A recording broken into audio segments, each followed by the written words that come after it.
Olá a todos. Olá, querido. Hoje eu tô aqui. Caralho! Shhh, não fala palavrão. Por que não? Ah, tá. Por que não? Pra anunciar a mensagem.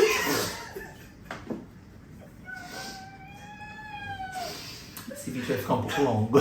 Olá, queridos, bem-vindos a mais um vídeo do canal. Hoje a gente vai conversar, apresentar pra vocês um pouquinho, né, do Jogo da Amarelinha, do Júlio Cortázar. Mas antes da gente adentrar a obra, eu quero lembrá-los, né, de participar do sorteio de aniversário do canal, né? O canal tá completando um ano.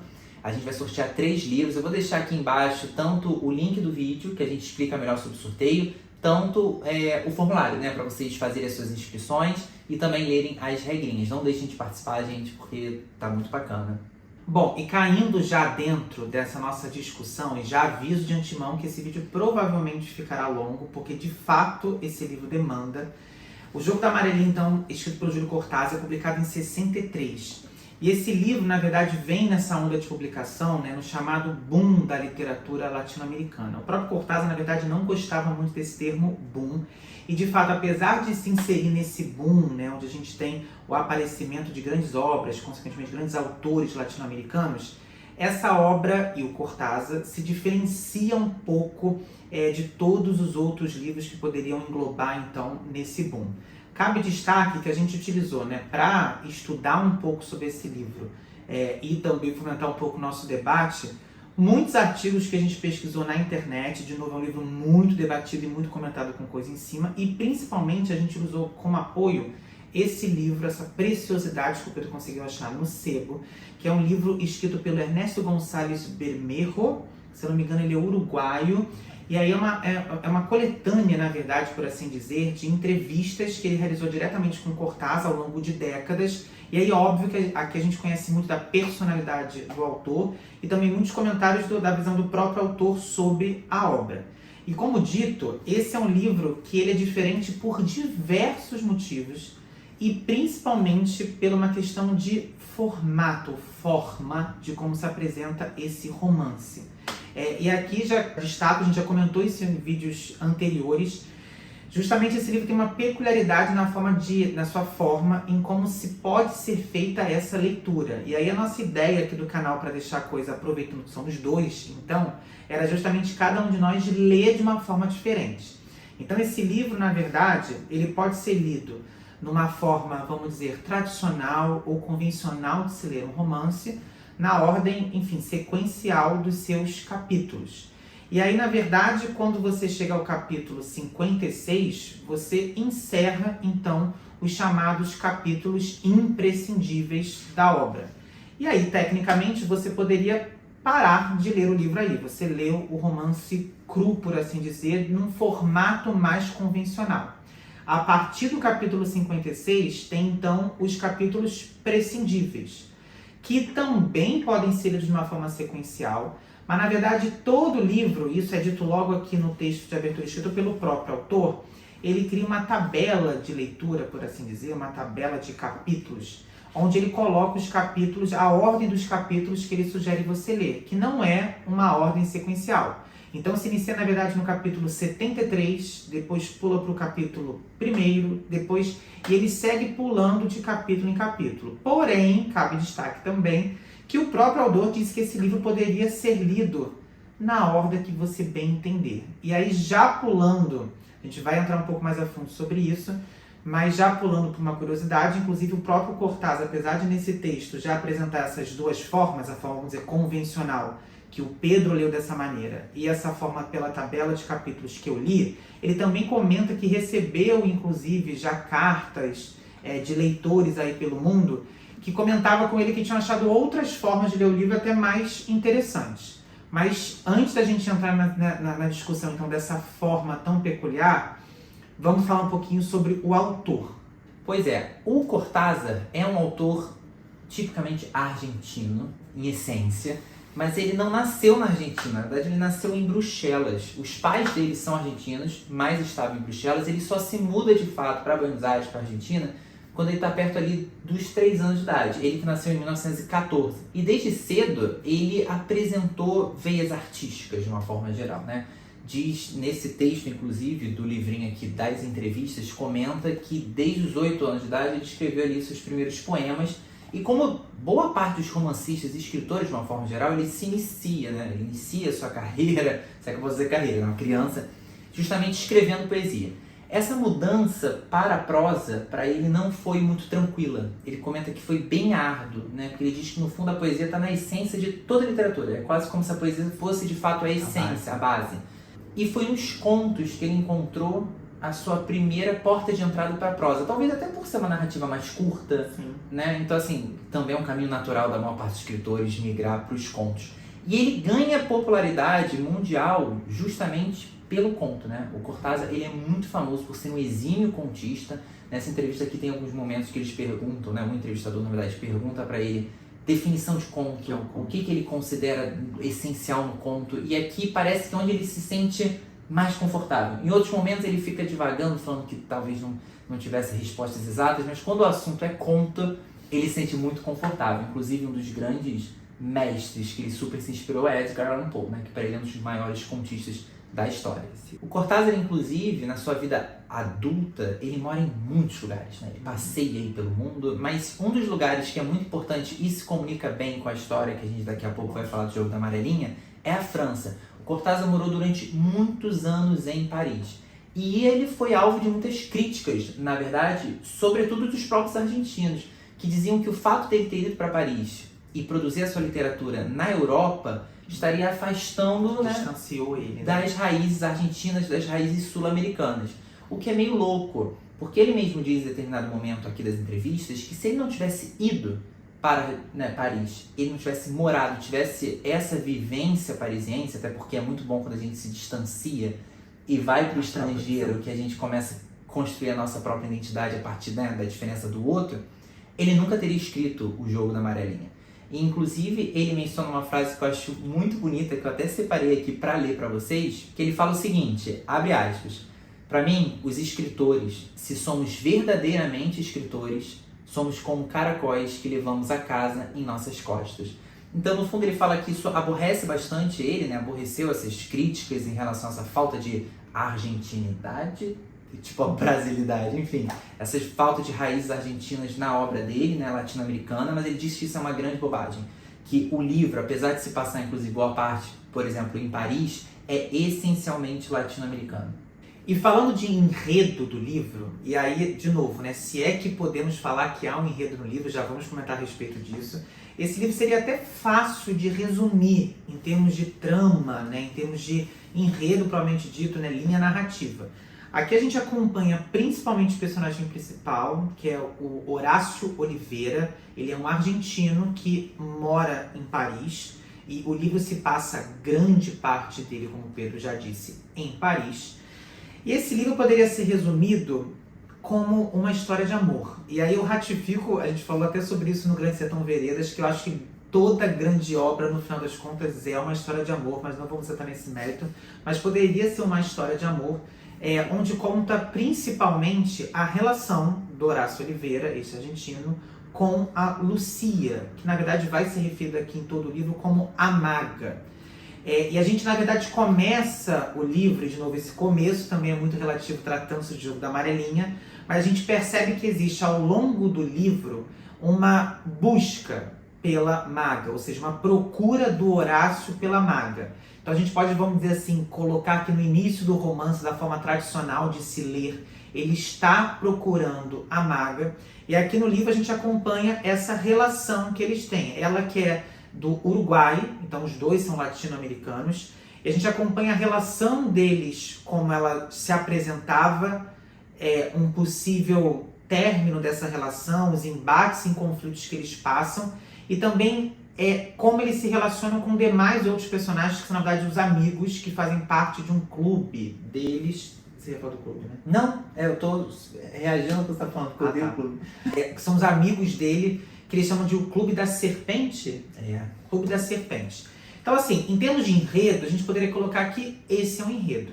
É claro que mesmo nos capítulos imprescindíveis, que de novo faz parte do grosso do romance, do cânone, do formato tradicional da história, a gente vê que existem muitos simbolismos, existem muitas discussões filosóficas entre os personagens, existe um certo tom de crítica do autor também a um certo modo de se viver e se pensar. Por quê? Porque o Horácio, que é o personagem principal, e os amigos, eles têm um quê de fake, né? A gente pega, eles se têm, né, em alta conta, então eles se têm como... Eles são insuportáveis. Assim, é porque o Vitor está sendo muito educado e a gente precisa alertá-los.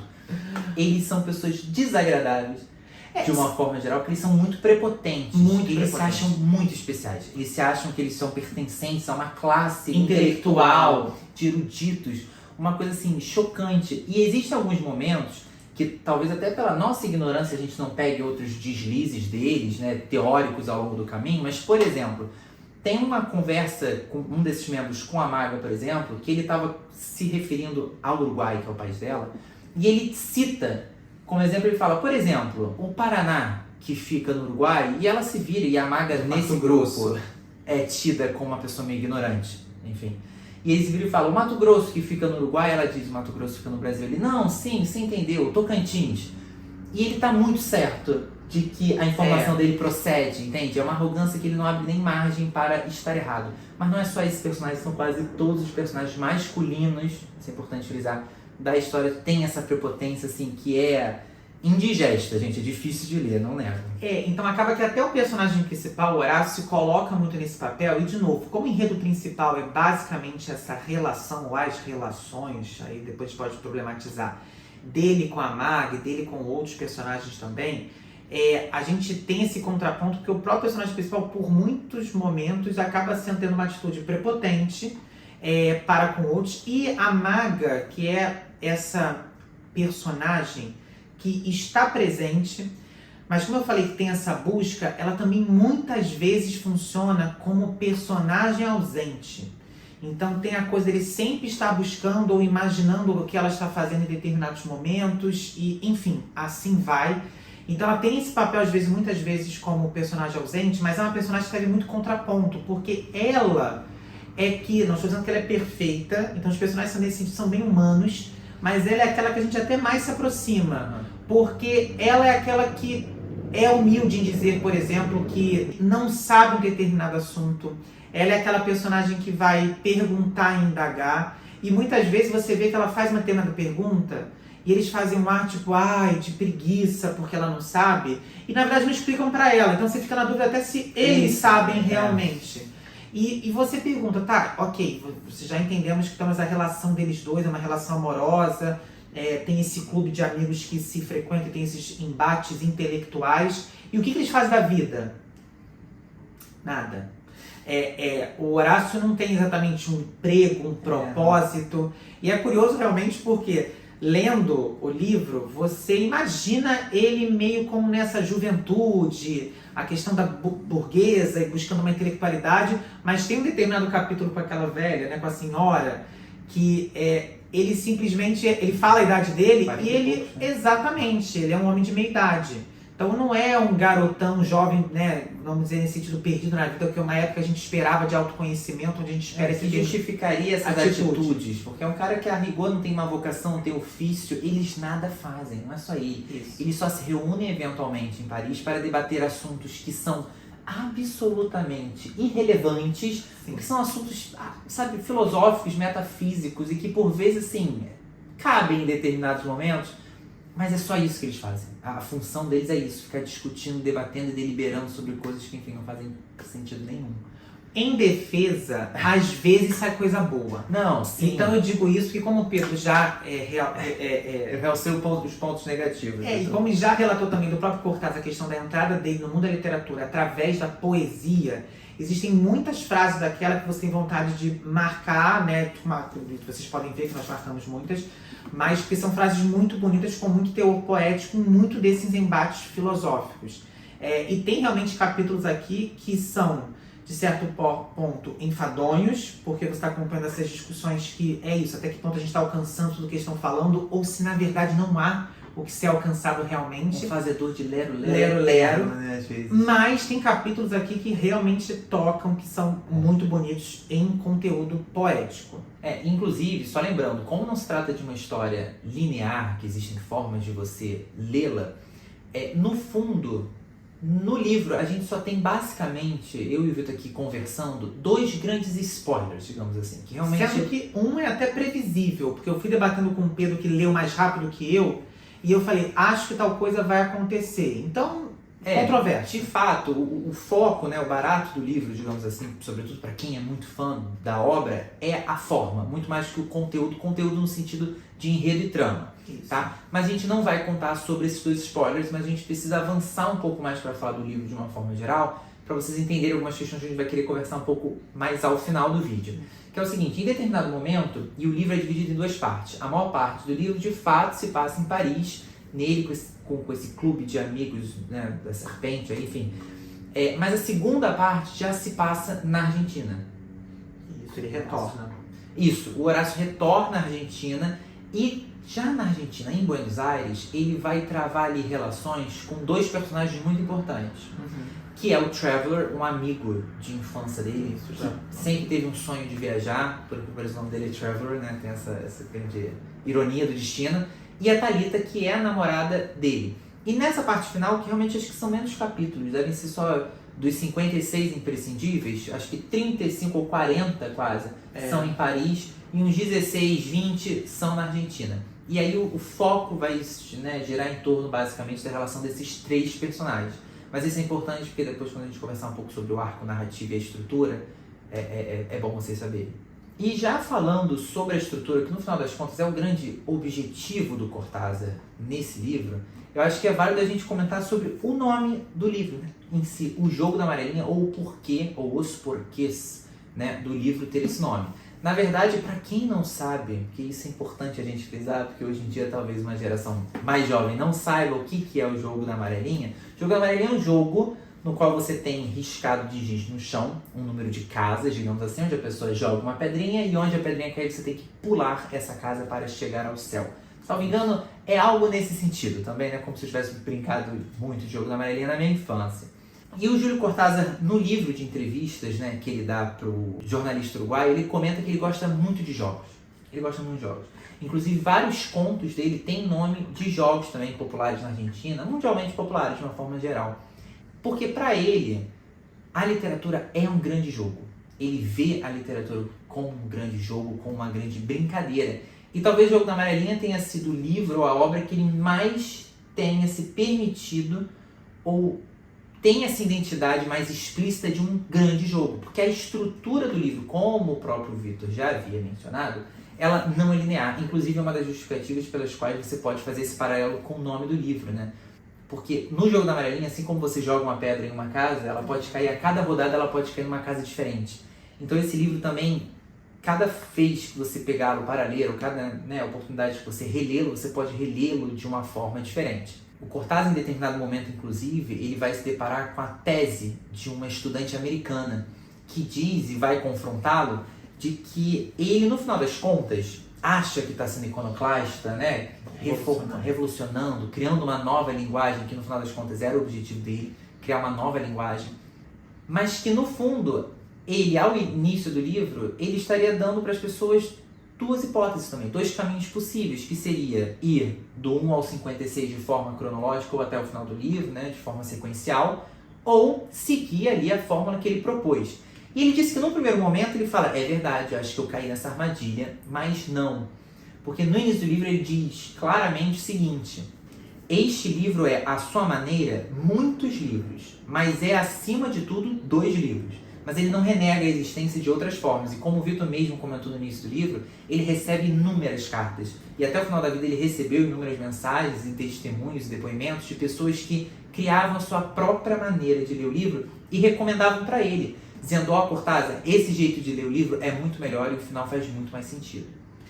E quando a gente está falando aqui de inovação em termos de forma, é importante destacar que não é apenas por uma questão do modo, da ordem que se lê capítulos. Então, porque a gente já relatou assim, o Pedro teve uma experiência de ler numa ordem, eu em outra, e isso impactou, então isso por si só já é inovador, no final da história.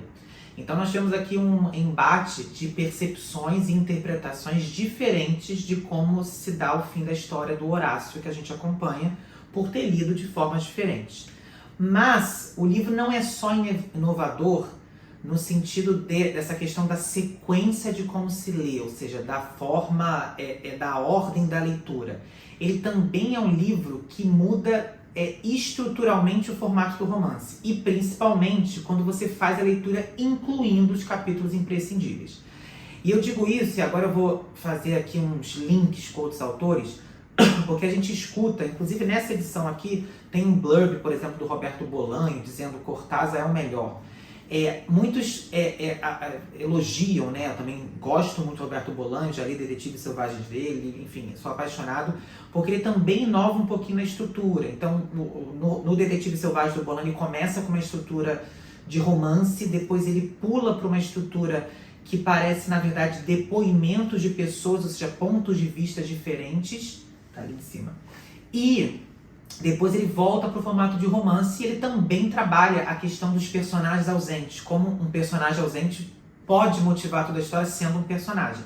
Mas além dessa questão, né, o Jogo da Amarelinha ele vai um pouco além nesse sentido. Porque os capítulos os capítulos prescindíveis, né, aqueles que você poderia tecnicamente descartar, eles não seguem necessariamente um formato de romance, a prosa do romance. Então, por exemplo, você vai encontrar capítulos que, na verdade, são recortes de reportagens que o Cortázar se deparou, achou interessante ou relevante e colocou. Não tem nem caráter ficcional a rigor separado. Exatamente, não é só uma ficção.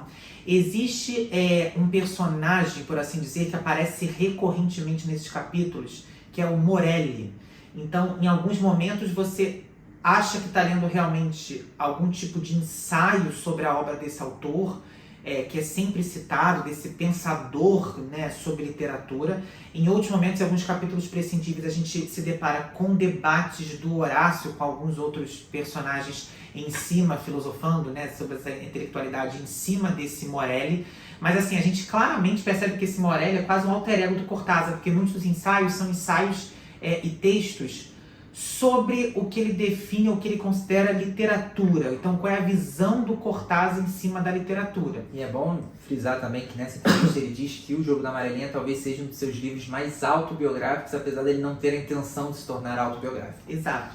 E é um livro, então, com esse caráter muito experimental, por assim dizer, de quebra de formas o tempo todo. De novo, não só forma em termos de como se lê, a ordem que se lê, cronologia, mas também formato de narrativa. E cabe destaque, por exemplo, existem alguns capítulos que você tem que ler trechos deles em ordens diferentes para compor um sentido. Existem capítulos, por exemplo, que na verdade, isso também, assim, ganha-se, né, ao se ler. Existe um capítulo aqui que é como se fosse uma ficha, não vou dizer catalográfica, porque é de uma pessoa.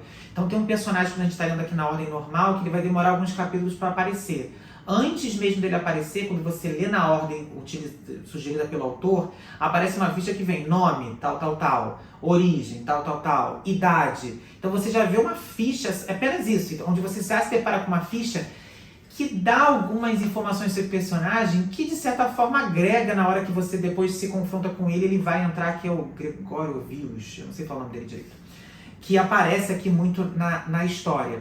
E outra coisa também que ele inova é o Cortázar, ele cria uma espécie de língua aqui. Então tem um momento que o Horácio e a Maga vão conversar, que eles falam, na verdade, em glíglico. E o que acontece? Se eu não me engano, no capítulo 20, de novo, eu confundo porque eu li na ordem sugerida dele.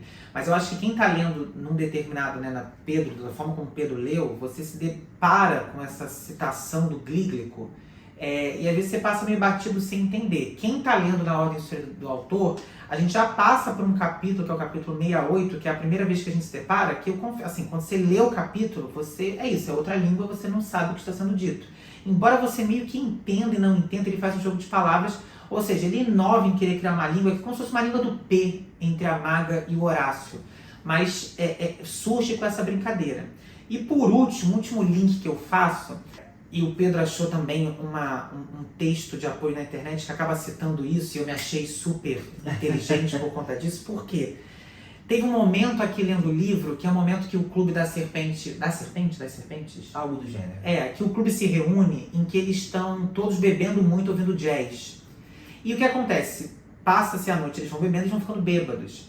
E aí quando você começa a ler esse capítulo, ele pode ser muito confuso. E aí eu lendo esse capítulo, eu comecei a perceber como ali o Cortázar estava fazendo uma espécie de fluxo de pensamento.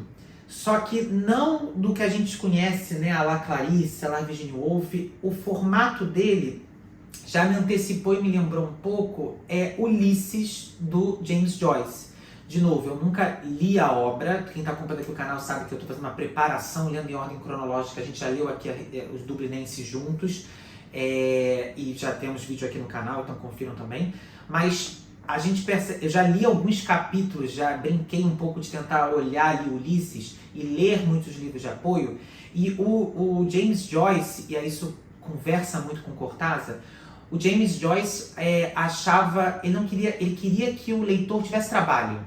Ele não queria o leitor passivo. E aqui o próprio Morelli, como eu já citei, e o Pedro depois também leu nas entrevistas, também destacou isso, que o Cortázar usa, na verdade, um termo leitor fêmea. Ele descreve dessa forma, foi o termo que ele usou, mas colocando porque ele quer que o leitor tenha trabalho em participar. Então, nessa fase do fluxo de pensamento, ele não se dá o trabalho de, ao descer um parágrafo e ter uma frase, se é o narrador falando, se aquilo está se passando na cabeça de um dos personagens, se é uma fala de um personagem, e você fica confuso. Porque imagina a mente de uma pessoa bêbada, realmente fica dessa forma, e ele experiencia. Então quando eu li, eu falei, caramba, isso tem um quê lá meio Ulisses. E aí eu até tentei correlacionar, né, os dois autores temporalmente, e tem um momento aqui nos capítulos prescindíveis que ele cita, num desses textos do Morelli falando sobre personagens, o Harold Bloom, que é o personagem principal de Ulisses. Então você vê que houve realmente uma influência, e aí o Pedro achou um texto que faz também essa correlação entre as duas obras, no intuito principalmente experimental da coisa. Inclusive, eu só acrescento que talvez o Júlio Cortázar tente dar um passo a mais do que o James Joyce, porque de fato o James Joyce prescindia, né, de um leitor ativo. Mas até nesse texto aqui que ele fala, né, com o jornalista, ele diz que é mais que isso, ele quer um leitor cúmplice. E o trabalho que ele dá no Jogo da Amarelinha é maior, né, porque é literalmente um trabalho manual também, de você voltar e de você ver, por exemplo, aquele capítulo que você mesmo mencionou, dos versos, né, na verdade das linhas, você tem que intercalar para entender, é um trabalho mesmo, é dispendioso.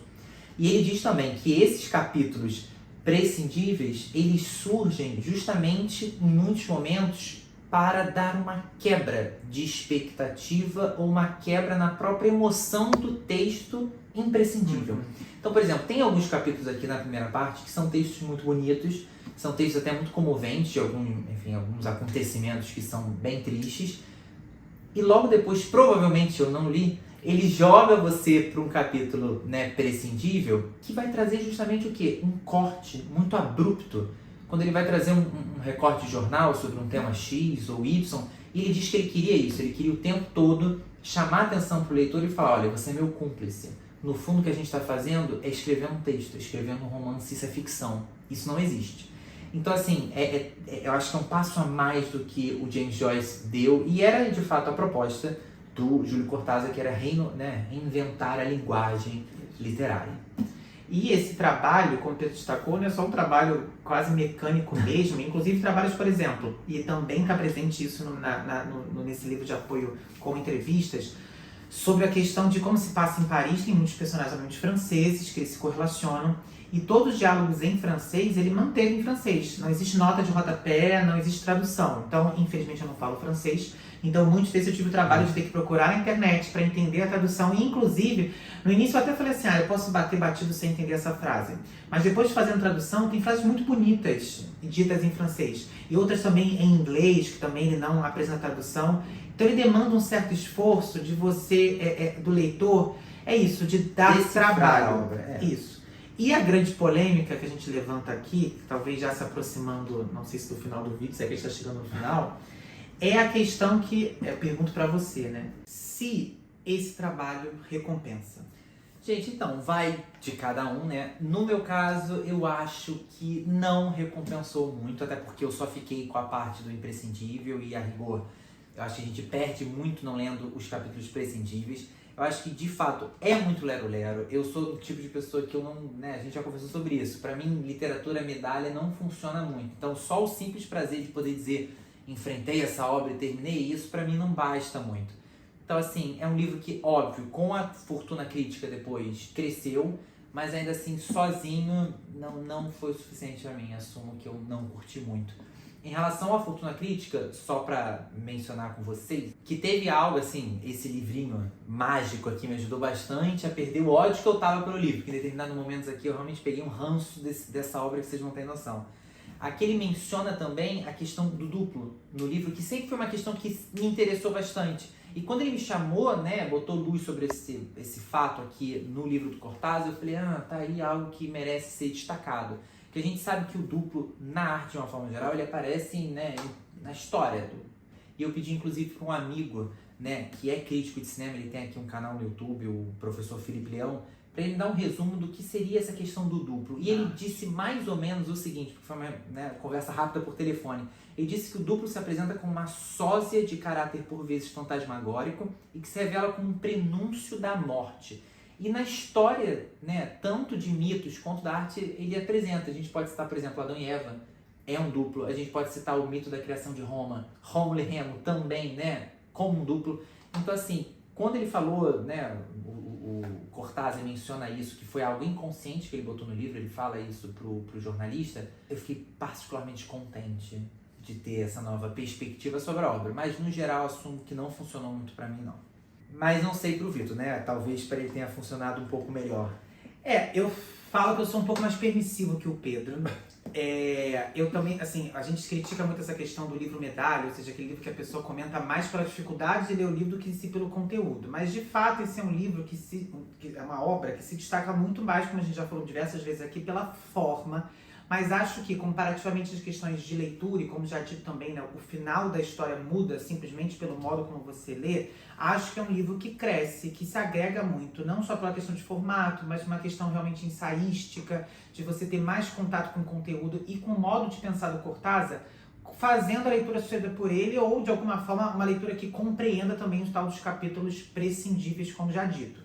Não é uma leitura fácil, não gosto muito dessa classificação de fácil e difícil, mas não é uma leitura fácil porque, de novo, por vezes pode ser cansativa, enfadonha, mas pra mim eu achei recompensadora. Tem o quê de um gostinho do tipo, consegui ler, terminei, mas acho que isso não é mérito por si só, mas acho que sim, eu consegui extrair coisas que me agregaram como leitor. Mas bom, para não nos estendermos muito, eu queria só fazer alguns comentários breves. Primeiramente, pedir desculpas pelo som, porque tem um helicóptero que surgiu. Segundo, pela mudança de luz, porque realmente a luminosidade foi caindo porque está entardecendo e porque simplesmente a câmera no meio do vídeo parou de gravar e não percebemos. Ou seja, seguimos com o vídeo interminavelmente até o final e nos surpreendemos com isso e quase choramos. Eu particularmente chorei realmente. Mas, dito isso, agradeço a todos que conseguiram chegar até o final do vídeo aqui com a gente. Peço mais uma vez, encarecidamente, para deixarem comentários, comentar e curtir. Por favor, comentem se já leram a obra, se tem interesse em ler ou depois desse vídeo desanimaram em ler, qual forma que leram. E também não se esqueçam de dar uma olhada na questão do sorteio, que é isso, é só responder o formulário, vocês podem ganhar um livro e nos deixar felizes de qualquer forma. Então é isso, até um próximo vídeo. Um beijo. Um grande beijo, até mais.